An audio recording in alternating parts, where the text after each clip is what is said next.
Oke, di kelas sebelumnya kita kan udah belajar tentang gimana caranya sales funnel bekerja ya. Dari kita lihat dari awal nih prospecting, conversation, lalu sales. Conversation ini sebenarnya itu ada part yang kalian mesti tahu, yaitu follow up. Gimana cara kita follow up calon customer atau calon klien dengan baik. Di kelas kali ini kita akan lebih deep dive ke prospecting dan following up. Ini gue mungkin cerita sedikit ya, bahwa sales itu bukanlah hal yang gampang. Gue udah jelasin di mentalitas seorang sales, ini bukan pekerjaan yang gampang. Gue untuk dapetin, gue kasih tahu lo ya, ini bagi gue tuh uangnya sangat kecil, mungkin buat kalian lumayan. Waktu itu gue ngedeal kalau agency itu namanya retainer, atau uang yang dibayarkan setiap bulan, kayak gaji lah kasarannya. Untuk dapetin retainer 7 juta, nih gue ulangin, 7 juta sebulan, yang gue harus lakukan untuk follow up kliennya. Itu 8 WA call ya, yang dikacangin 8, 2 diangkat, 15. Ini 1 sama 5, 15 email gue dikacangin, yang dibalas cuma 1. Dan lu bayangin, message gue nih, gak ada yang dibalas. 0, message 0. Email dibalas 1, telepon dibalas 2. Tapi di telepon yang kedua, akhirnya closing. Bayangin gak lo? Cuman buat dapetin 7 juta sebulan. Effortnya segitu. Tapi lu kan akan bilang, lu emang agak gila ya timnya. Betul, betul sekali, gue agak gila. Tapi kenapa gue gila? Karena it works ya. Persistence itu selalu menang di follow up. Di sini kalian mungkin berharap special rumus untuk follow up. Enggak ada ya. Jawabannya adalah persistence dan mental baja. Siap ditolak dan siap customer bilang enggak. Tapi gini, gue akan ajarin di belakang gimana cara kita objection handling ya. Kalau customer ngomong apa, balasnya apa. Tapi di sini gue mau kasih tahu kalian bahwa orang yang bilang enggak secara jelas di depan, itu ada kadang bagusnya, ada kadang enggaknya. Kenapa? Karena kita sebagai seorang sales, kita harus punya namanya pipeline. Kita harus tahu data kalau kita orang sales. Contohnya, kita tahu nih kita berapa prospectingnya udah berapa nih, ya dari prospecting ke conversation itu udah berapa. Nah dari conversation itu ada yang nggak balas lagi, ada yang balas, ada yang itu kita harus labelin tuh beda-beda. Dengan dia bilang enggak, dia putusin, pipeline kita lebih sedikit sebenarnya. Jadi kita nggak mau jadi sales yang punya pipeline sebenarnya 100 gitu. Di conversation 100. Kita harus tahu kapan mana yang ini dimatiin aja gitu. Ini yang kadang ini udah enggak. Tapi gue bilang tadi, persistence is key. Jadi sebelum customer benar-benar bilang enggak, benar-benar udah enggak mau gitu, itu masih bisa dikejar dan masih bisa jadi duit. Kunci dari prospecting dan following up yang bagus itu adalah kalian punya sebuah sistem. Sistem apa? Pertanyaan kalian yang namanya sistem tracking ya. Jadi gue punya sistem tracking ini yang gue pakai pribadi dan gue aplikasikan di tim gue. Kita akan mulai dari awal ya, dari prospectingnya. Cara bikin sistem gimana? Kita kan udah belajar dari conference, dari cold outreach, dari DM Instagram, mau teleponin teman-teman juga boleh.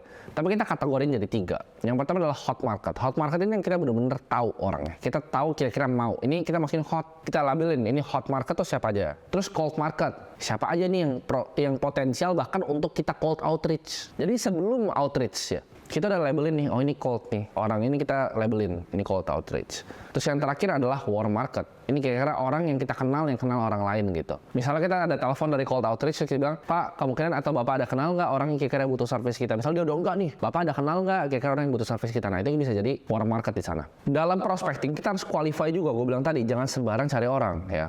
Kita qualify juga prospeknya seperti apa. Pakai script yang gue kasih di kelas sebelumnya. Kalian coba call outreach dengan cara itu pasti lebih ke filter ya orang-orang kira-kira mau kerjasama dengan kalian. Nah dalam conversation pertama kalian, ini menurut gue fatal ya. Jangan terlalu draggy, jangan ditarik ya. Jangan coba ditarik. Simple tetap, simple to the point ya. Anggap itu elevator pitch. Kalian cuma punya waktu 60 detik buat bacot ke dia sebelum dia cabut gitu.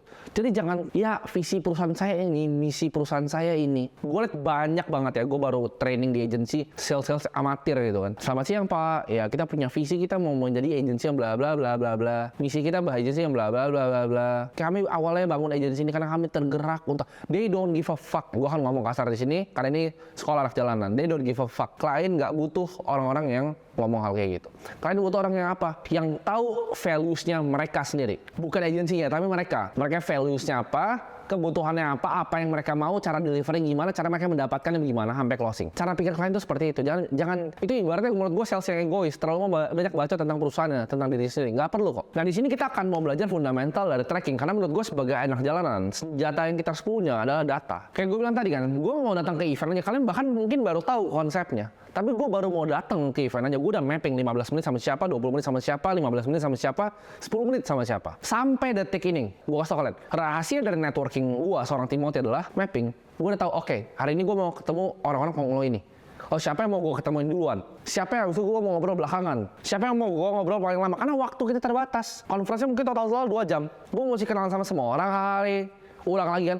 Kerjanya apa ya Bapak? Oh saya di tambang. Tambang apa? Wah ternyata gede, baru deketin. Nggak, that's not how I play the game. Gue udah tahu siapa yang akan datang, dan gue mapping gimana cara siapanya. Sama di sales, gue mapping dulu siapa. Kalian punya yang namanya gue sebutnya itu adalah monitor harian. Monitor harian itu apa sih maksudnya? Ini breakdown dari aktivitas kalian, ini penting banget. Karena data itu adalah hal yang gue pakai di semua aspek kehidupan gue. Contohnya, misalnya di klub basket, mungkin kalian yang nggak ngerti ngeliat dari luar, kalian ngeliat klub basket itu analisanya dari, oh dia mainin jago ya, layupnya keren ya. Enggak sama sekali. Klub basket, kalau kalian lihat itu cuma bener-bener data. Data apa? Oh, siapa yang free throw persentasenya paling jelek? Oh, data apa? Ini orang kok main center tapi average reboundnya lebih kecil dibanding small forward ya. Siapa poin per game paling efisien dalam menit play time-nya? Jadi selama dia di lapangan itu paling producing untuk scoring-nya. Siapa pemain lokal yang paling producing? Siapa pemain asing yang paling producing? Itu semua benar-benar Excel dan data. Kita nggak make decision apapun berdasarkan, oh gue suka nih sama dia seru orangnya. Enggak. It's all based on data. Dan sama menurut gua, sales is all based on data ya. Karena di dunia intelijen, informasi dan data itu nomor satu. Itu yang paling mahal ya, informasi dan data. Dan so kita punya data terhadap diri kita sendiri. Dari appointment yang gue set up, gue selalu jadwalin, oke, Senin gue untuk hajar di appointment, Selasa gue untuk mau follow up, Rabu itu gue mau meeting klien offline, Kamis itu gue mau service after sales, jelas gitu. Kalian tahu setiap hari itu ngapain. Contohnya nih, data yang kalian tracking, oke, berapa jumlah orang yang gue udah email, berapa jumlah orang yang gue udah chat di LinkedIn, berapa jumlah orang yang balas yang gue chat di LinkedIn, berapa banyak orang yang gue DM outreach dari Instagram, berapa banyak orang yang gue kenal dari event networking, berapa banyak jumlah orang yang sampai ke tahap conversation, berapa yang akhirnya gue closing, produk apa yang akhirnya paling laku, total bahkan total komisi yang gue dapat, uang yang gue dapat tuh berapa gitu, tracking semuanya. Nah misalnya contoh nih, gue mau cold outreach ya, gue mau cold outreach di LinkedIn dan di email nih. Kalau gue udah kirim tank, itu udah berubah tuh, nama misalnya Desi jadi biru. Misalnya mereka ini udah oke, kita udah mulai schedule appointment. Jadi biru itu udah berubah, Desi udah jadi merah, deng gitu. Misalnya yang lain tuh jadi biru, satu udah merah. Appointment 2 merah lagi gitu. Misalnya gue cold outreach dan gak pernah tuh dibalas lagi, itu berubah tuh jadi hitam. Gue udah tungguin dari follow up itu gak balas jadi hitam. Kalau misalnya gue ada appointment nih ya, gue ada appointment tapi butuh di follow up belum closing ya, jadi dari merah jadi kuning. Nah misalnya dari follow up gak itu lagi jadi hitam. Oke, dia dari biru nih ke merah, akhirnya gue closing langsung jadi hijau. Biru lagi ke merah ya, dia ke kuning conversation, closing jadi hijau. Jadi itu caranya, gue mapping di Excel semuanya rapih ya. Dari dulu gue bikin agency jadi agen properti, gue bikin gitu listnya, dan gue bikin tuh ada label-label warnanya ya, gue udah tahu kayak tadi. Jadi gue lihat nih, merah tuh apa, hijau tuh apa, biru itu apa, kuning itu apa. Nah itu kalian bisa praktekin tuh. Jadi kalau udah no keras itu hitam. Intinya adalah follow up yang rapi itu kalian punya data dan kalian persistence. Tapi kunci ke step selanjutnya adalah quality leads. Nah tapi di sini gue mau kasih tahu sebenarnya bumbu dapurnya. Ini hack di atas semua yang gue ajarin di sini adalah kalian punya personal branding yang kuat. Kenapa? Karena dengan ini kalian bypass semuanya. Orang udah tahu kalian expert, orang udah tahu kalian, udah kenal kalian, udah ikutin konten kalian. Makanya level tertinggi dari seorang sales adalah content creator. Content creator yang di-funneling semua followersnya untuk jadi seorang salesman. Kalian bayangin agen asuransi yang nawarin kayak gini, sama yang jadi content creator asuransi. Itu duitnya langit dan bumi. Bener-bener yang satu bisa dapetin 1 miliar sebulan, yang satu cuma 10 juta sebulan. Kenapa? Karena dia punya unlimited funnel ya. Dia nggak usah lakuin yang gue bilang tadi, prospecting 1 dan 2 nggak perlu. Tinggal 1 jadi content creator itu bisa kalian basmi semua yang bawahnya. Dan itu yang gue lakukan sekarang. Gue ambil yang jalur paling tingginya. Prospecting gue adalah jadi content creator. Gue udah bukan di levelnya ke networking. Gue masih ke networking, tapi itu untuk prospecting yang bukan sales biasa. Itu untuk deal miliaran, deal sama konglong, itu gue baru ambil tuh, event. Ya.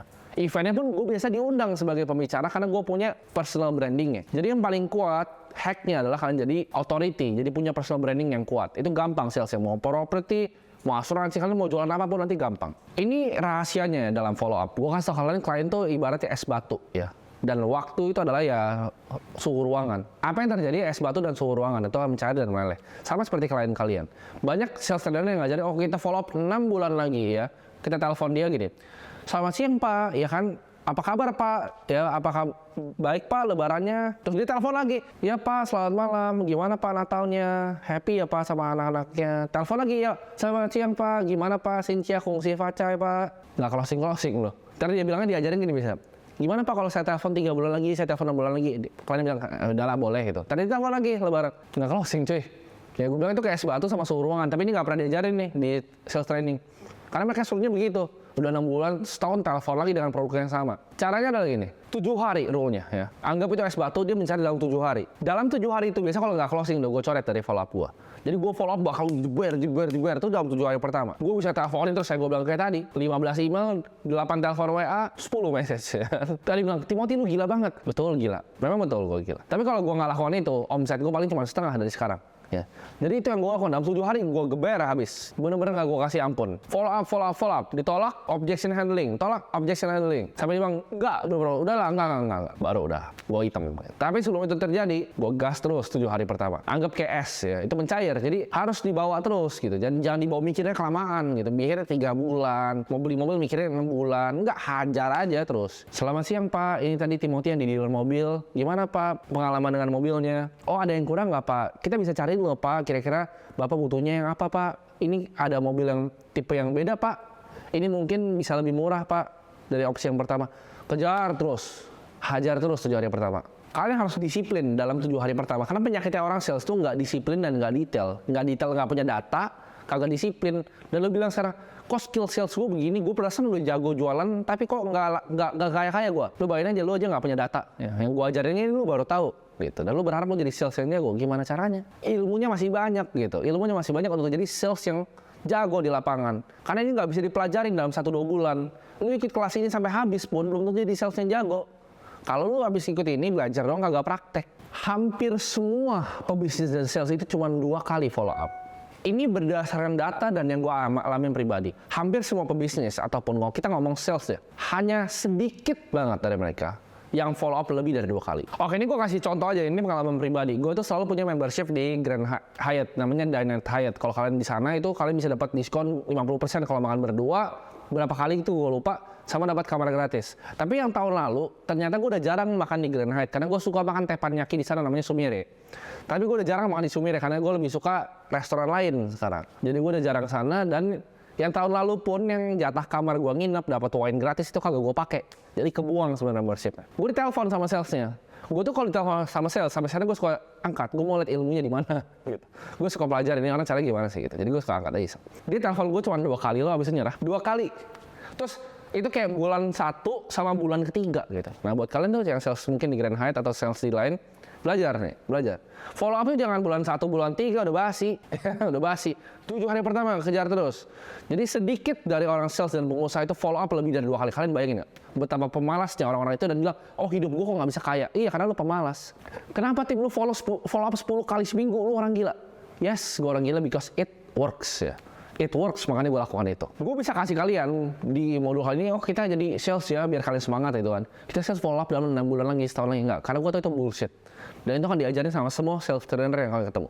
Ikutin aja kelasnya. Mereka akan bilang, 3 bulan, kita follow up lagi, 6 bulan. Gak ada yang bilang kayak gue, cepat. Karena di dunia apapun, speed is king. Cepat, geber, dapat omset, skala produk lebih bagus, customer lebih senang, ya. Duit lebih banyak kita bisa invest di customer experience. Customer experience lebih bagus, customer lebih senang lagi. Cepat gitu ya. Jadi cepat. Ini gue kasih tahu ya buat kalian para sales yang masih pecundang ya. Cuman 2 kali telepon itu kan. Aduh, kayaknya susah nih ya. Lu tuh ibarat kayak anak SMP yang ngejar cewek, sekali ditolak kan udah sakit hati gitu. Aduh, masa sih itu cewek cantik banget ya gitu loh. Cuman 1 dari 1000 di dunia. Lu telepon sekali ditolak, ya dia nggak suka sama aku. Ya kan anak SMP lu ketawain anak SMP kayak gitu kan. Nah itu lu sales kayak gitu. Lu coba deh sini, barang sales lu kasih gue yang jualan. Yakin gak lu udah lakuin terbaik? Yakin gak lu gak bisa closing? Tujuan gue dari bikin kelas ini adalah, begitu lu telepon orang dan orang bilang, enggak gitu, bener kayak, enggak, gue gak mau. Lu akan mikir, bahkan gue, Timothy pun gak bisa closing ini orang. Tapi sampai lu masih mikir kayak, oh Timothy mungkin bisa closing ini orang, berarti lu belum terapin semuanya ilmunya. Janganlah 3 kontak dalam 6 bulan. Gue seminggu tuh 10 biji cuy, minimal ya. Seminggu 10 biji. Jadi itulah seninya prospecting dan kita bisa follow up. Disiplin, dan sedikit bumbu untuk jadi orang gila.